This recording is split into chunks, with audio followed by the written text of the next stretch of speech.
Hello, and welcome to the first episode of Arbitrary News Weekly.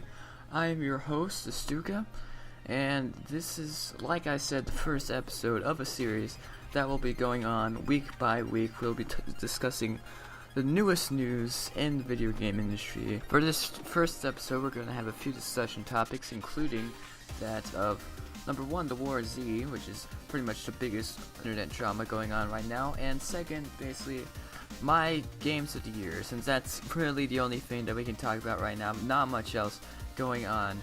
So first, we're going to be talking about the War Z. Basically, with the War Z, if you haven't heard of it, it's an MMO similar to the mod DayZ, made by the creators of War Inc. Basically, what's going on with that is that pretty much everything is going wrong with that game right now. There's a few problems.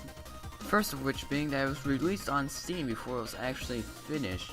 This caused a lot of people to get mad and try to get a refund, causing the second problem, which is that they refused to refund anyone who had purchased the game. Now, normally this would be okay, because they have the right to do that, technically, but it wasn't even finished yet, and they were releasing it as a full-feature game on Steam. Now, right now, currently, you can't actually buy the game, and Steam themselves, Valve, are releasing refunds for it. At the time it was released like it was a full game. The description said that it had everything, that it was finished, when it really wasn't, and basically it was still a broken game that was released. This does happen a lot, but this is one of those unique cases where it has a big impact, because a lot of people were talking about this as a good game, and this was being discussed for a long time and has only been really uncovered until now. And then there's a bunch of other small things that are wrong with this, like on the main title for the War Z, there's copies of pictures of The Walking Dead. There's just a bunch of things going on, and do they deserve it? Yes. They do deserve it, because you can tell for a fact that it is 110% their fault. In a recent interview, the main person behind it, whose name is, I believe, Sergei Titov, or some Russian son of a bitch or something. Basically, he said that there was a miscommunication between the release team and the actual development team when the game was being released, which caused Steam to release the game before it was finished. Now, that's bullshit for two reasons. Number one, the studio probably isn't even that big to even have like two separate teams. Second of all, how would there be exactly a miscommunication between that? The game was already in alpha. The game was already in alpha, so there would be no actual way to miscommunicate that between this advertisement team, this release team, this supposed release team, you can't see it but I'm doing air quotes, and this development team. Like, just think about this for a minute. What are they gonna say? Are they gonna say like, oh, we're going into beta now, and then all of a sudden they get it as, oh, we're going to be releasing the game? No, and the actual creator of the game, Sergei Titov, didn't actually give any reason for this happening. He didn't say like the exact specifics. He just said that this was something that happened. Now, take in mind that their second game, well, the first game that was being released, was also broken. War Inc., a 3D shooter game, it didn't work. It didn't work. I tried playing it myself just because I heard that it was supposedly good from this advertising, which is actually, when I think about the same false advertising that they used for the War Z, and I tried it, the game is completely broken. Nothing would load, my character wouldn't load, and it definitely wasn't a problem on my part, on my computer, because it turns out that this was happening for everyone. And basically what they're doing is they're censoring it all out. You can't complain on the forums or you'll get banned. YouTube videos are getting attacked by just a bunch of people for who knows what reason. I mean, I don't even think this game has any fans anymore. There's so much publicity with this game, and I'd be surprised if you have not already heard about the War Z and the basically all of the complaints that's been having about it. This game is just one huge mess, and it just basically what it needs to be is just wiped out the radar, because let's face it, it's not going to go anywhere by this point. It's over. it's already been released as a scam, and it's probably not going to come back after this, because really, who would play this game after now that it's known for being generally a bad game and it's false advertising? They made a really bad decision here, and they got caught for it, and they deserve it 110%. They deserve being caught, and they deserve they deserve being caught for this. I mean, it's ridiculous. And this happens all the time in the industry now. People just think that they can get away with the most stupidest of things and never actually get away with it. They just fail completely and they get busted, basically. It's not working out. Also, going back to that interview that I was talking about, Sergio Tavo, he said that they were aware of what was going on. They were aware of the Steam description, how it was not right, and they were going to fix it. Well, no, they weren't. No, they didn't. They knew that it was there, of course, but they weren't gonna fix it. They would have been, if they were on the ball with this, they would have saw that day one and took it out. If they really cared, that it was on there, they would have stopped it completely first day. And did they? No, they didn't. Exactly. So they were trying to scam people. They were trying to create false advertising, and in the end, they failed, which is good because it saved a lot of people's money. And like I said, people who did fall for this game, they weren't able to refund it first. They completely declined all refunding, except now Steam, of course, like I said. Steam is now releasing refunding for all the people who did get copies of the game. And now the smoke is cleared a little bit, and now things have pretty much gone back to normal when it comes back to War Z. There's still a lot of publicity around it, but basically over the last few days it has kind of smoothed out.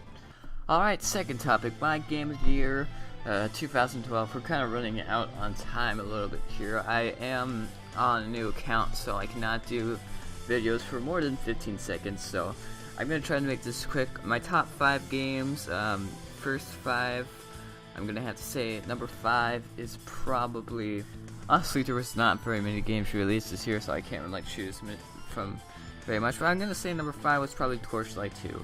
Torchlight 2, in my opinion, was what Diablo 3 wasn't, and that is a good Diablo style RPG.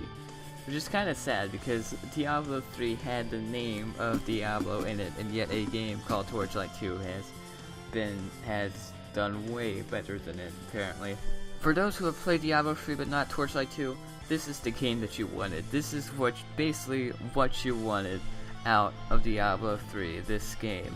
I highly recommend it to anyone who does like the Diablo style games and were disappointed by Diablo 3. But if you did like Diablo 3, then you should probably keep playing Diablo 3, and maybe if you want to, do try Torchlight 2, but I would have to say Torchlight 2 is my 5th favorite game of this year. And my 4th favorite game, honestly, this is more of a disappointing year than it is just a good year. There was more disappointments in gaming this year than there was good games, but I'm just gonna have to give number 4 to I'm gonna have to give it to Realm of the Mad God. I know it wasn't released this year, but it's the game that I played the most. One of the games I played the most during 2012. It's a really highly entertaining and unique game. Highly recommended. Basically what it is an RPG shooter roguelike hardcore. I can't even describe what this game is. Honestly, just go search www.com/realmofthemadgod. You can play it on your browser. I said www.com/ It's www.realmofthemadgod.com, or you can play it on Steam. Actually, it's available on Steam in the free-to-play section. Realm of the Mad God, highly entertaining game. Highly give it to anyone. I highly recommend it to anyone who does like shooter games, or not just like FPSs, but just retro shooter games, or people who are more into RPGs. Someone who just wants to try something new, basically. I don't even know what this game was made for, but all I know is that I think it's amazing. So I would give it a try. It's a free game. and I would recommend it. Third, I would have to give it to The Walking Dead. Once again, a game that wasn't really actually technically released this year. It was an episodic series, and technically the episodes did end this year, but still, it's really complicated when it comes to episodic games. This game, in my opinion, okay, let me start off by saying I hate point-and-click adventure games. That's just in my general. I hate Secret of Monkey Island. I hate all of the point-and-click adventure games except this one. This one is the only game, and although it probably wasn't exactly, it wasn't really too much of a point-and-click adventure game, it still kind of was, and I did like it. I did enjoy it.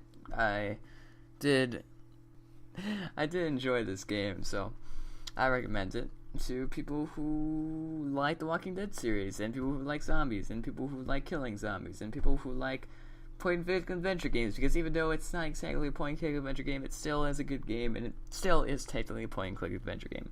Okay, now for number 2. This is a lot easier for me to choose, and it would be Dishonored. So, why Dishonored?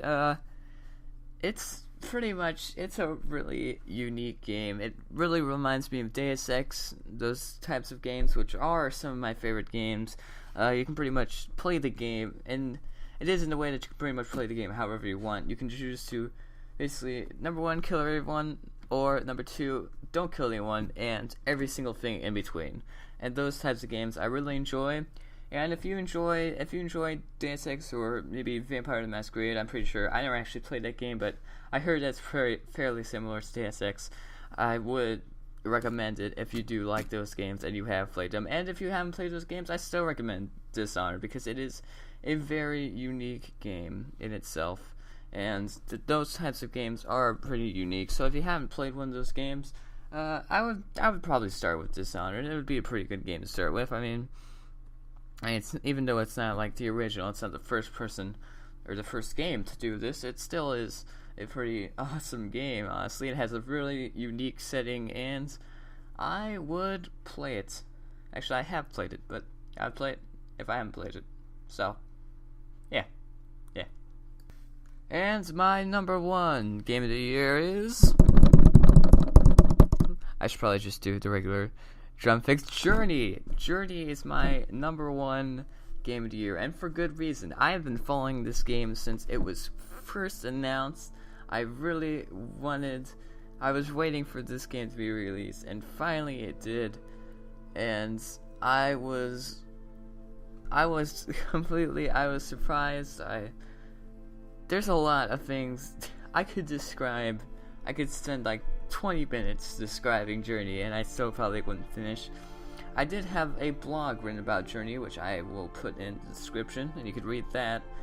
And that's pretty much. I think I don't really want to describe Journey too much already, because I have already described this game to my fullest in the blog, which once again I will post in the comment section below, or not the comment section, the description, and you can see that, because there is a lot of things that I could say about this game, but number 1 thing I could say about it is I loved it. I loved every part of Journey. I don't think there was really a part of this game that I didn't like, and that's normally means that it is my game of the year. So yeah, Journey, number 1 game of the year. So this concludes the first episode of Arbitrary News Weekly. If you liked this video, I would give it a like.